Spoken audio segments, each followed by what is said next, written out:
Pasca Ketua Umumnya mundur, Partai Golkar hari ini akan menggelar rapat pleno untuk mencari pelaksana tugas Ketua Umum pengganti Erlangga. Rapat pleno menurut rencana digelar jam 7 malam nanti. Pleno digelar pasca Ketua Umum Golkar Erlangga Hartarto menyatakan mundur pada 10 Agustus kemarin. Ada 3 agenda dalam rapat pleno malam nanti, yakni pembacaan surat pengunduran diri Erlangga, menentukan PLT Ketua Umum, serta menentukan jadwal rapat pimpinan nasional atau Rapimnas dan Musyawarah Nasional Luar Biasa atau Munaslup. Kita bergabung dengan jurnalis Kompas TV, Asri Gunawan yang saat ini berada di kantor DPP Golkar. Asri, selamat siang. Bagaimana mekanisme penentuan PLT jika mengacu pada ADART partai dan siapa saja calon kuat pengganti Erlangga? Asri. Yang mengacu pada ADART Partai Golkar, penentuan PLT atau pelaksana tugas Ketua Umum Partai Golkar ini ada beberapa syarat. Pertama, yang bisa menggantikan atau menjadi PLT Ketua Umum Partai Golkar ini merupakan Wakil Ketua Umum Partai Golkar. Syarat kedua, ini harus merupakan pengurus Partai Golkar selama 5 tahun. Ada syarat-syarat lain, salah satunya ini tidak pernah tersandung kasus hukum, kemudian juga memiliki prestasi, dan ada syarat-syarat lainnya yang kemudian ini menjadi ketentuan untuk bisa menjabat sebagai PLT Ketua Umum Partai Golkar. Kalau bicara siapa saja calon kuat yang bisa menggantikan Erlangga, kalau kita bicaranya posisi kursi PLT Ketua Umum Partai Golkar, ada beberapa nama yang memang sempat disebutkan oleh Ketua Dewan Pakar Partai Golkar Agung Laksono.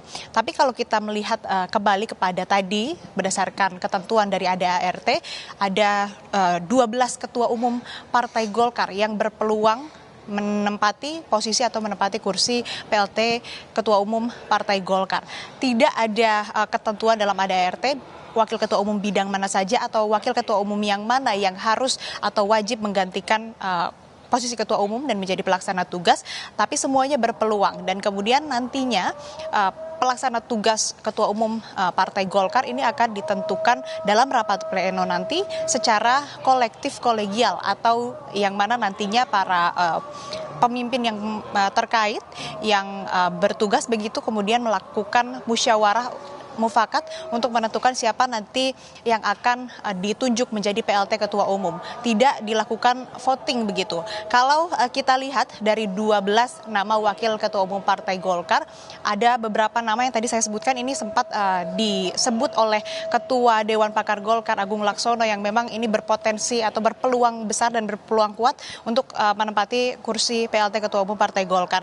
Di antaranya adalah Bambang Susatyo yang merupakan wakil Ketua Umum Madya dan saat ini juga menjabat sebagai Ketua MPR RI. Kemudian ada nama Kahar Muzakir yang mana juga ini sebagai wakil Ketua Umum Partai Golkar di bidang kepartaian. Lalu selain Bambang Susatyo, Kahar Muzakir, ada juga nama Agus Gumiwang yang mana kita ketahui menjabat juga sebagai Menteri Perindustrian Republik Indonesia, yang artinya juga ini kalau pengamat menyebutkan ini ada kelebihan dari Agus Gumiwang karena dianggap dekat dengan istana begitu, sehingga bisa berkomunikasi atau berkoordinasi dalam transisi pemerintahan yang baru nantinya ketika ia menjabat. Nah, nama-nama tersebut yang disebutkan oleh Dewan Pakar Golkar yang memang berpotensi atau berpeluang kuat menjadi PLT Ketua Umum, ini tidak menutup kemungkinan justru nantinya di rapat pleno justru yang ditunjuk adalah di luar nama-nama yang dianggap memiliki peluang kuat untuk menjadi pengganti Erlangga dalam posisi sebagai pelaksana tugas begitu. Nah, nantinya akan dilakukan secara tertutup begitu, dilakukan oleh seluruh wakil ketua umum Partai Golkar secara kolektif kolegial atau musyawarah mufakat, lalu nantinya ditentukan. Nah, dari atau di agenda rapat pleno hari ini tidak hanya akan membahas soal siapa PLT Ketua Umum Partai Golkar, Mercy dan saudara, tapi juga ada 2 agenda lainnya.